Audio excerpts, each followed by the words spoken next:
material.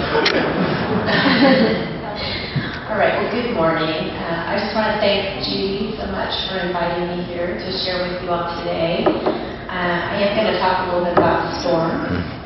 God uses storms in our lives to refine our faith and help us grow and to make us beautiful in His eyes. And we don't really have a lot of choice about whether or not we go through those storms, but we do have a choice in how we react to them. So I hope after today maybe you'll view the storms in your life a little differently. I hope you'll be able to be joyful and thankful and filled with faith, and that as a result your faith will grow as you go through that experience. We're going to watch a video right now about the storm that my family is going through.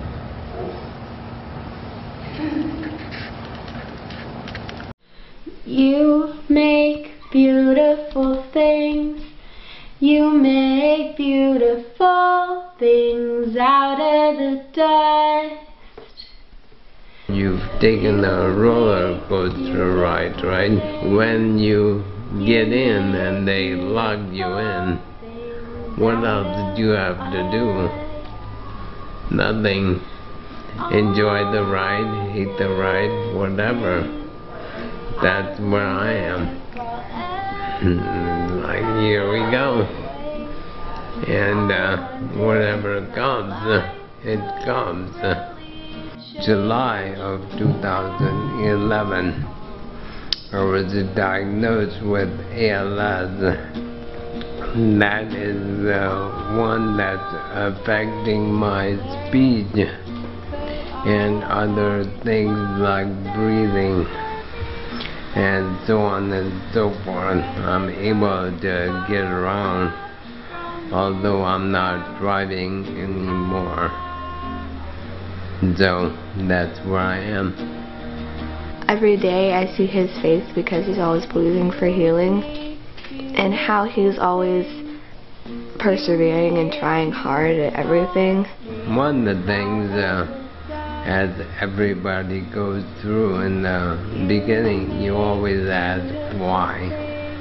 Why me? What did I do? And so on and so forth.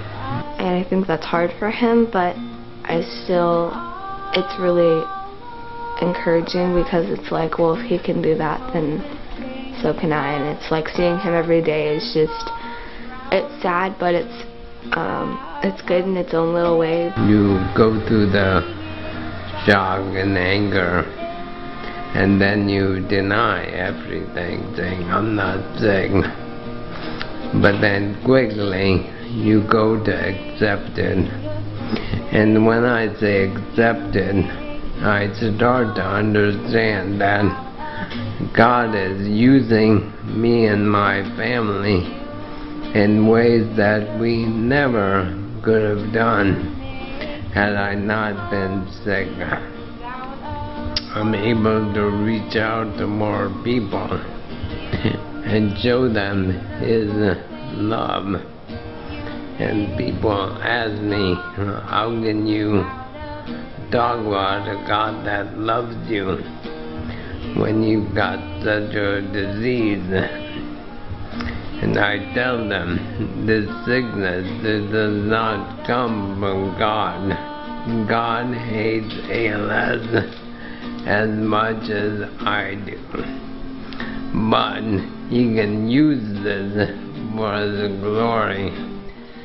I think watching my dad get sick and kind of, I guess, fall apart and become the antithesis of beauty in the world's eyes has been an interestingly good experience for me, because it's taught me a lot of things about Christ and a lot of things about the way that God looks at us. Look at things a little differently today than I did even a year and a half ago.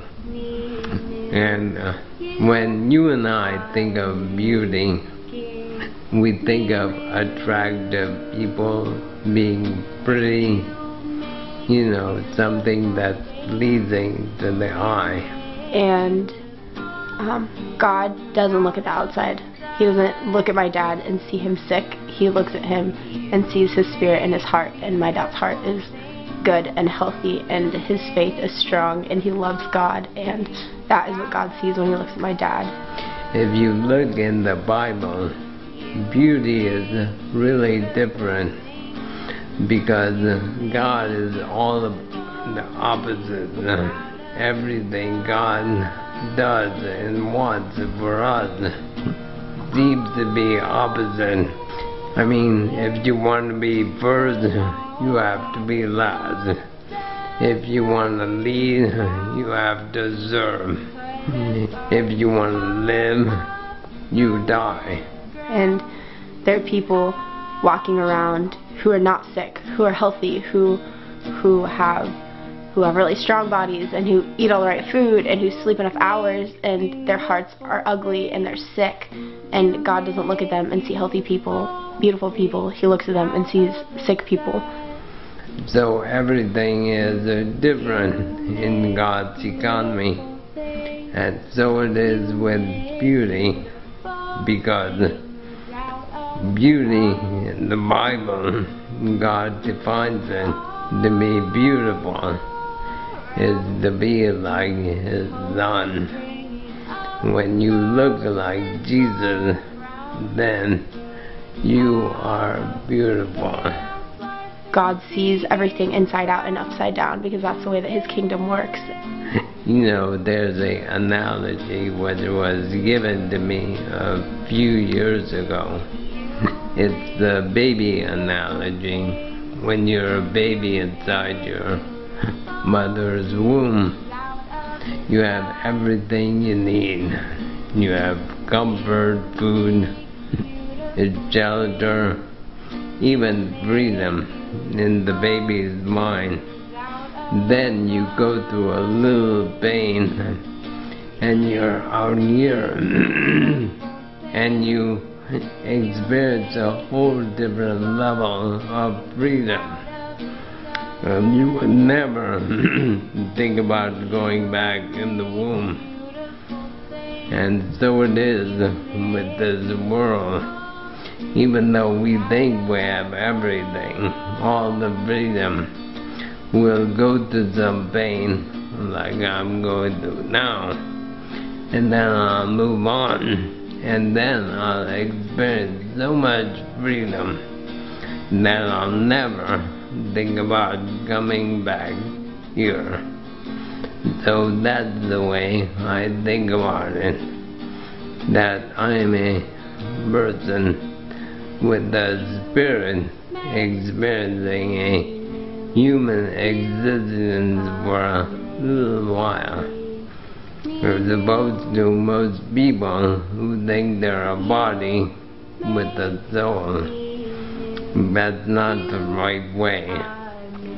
You really want to turn that around. That you're this infinite being with a human body for a little while. And then we go home. That's a good thing. Making meaning.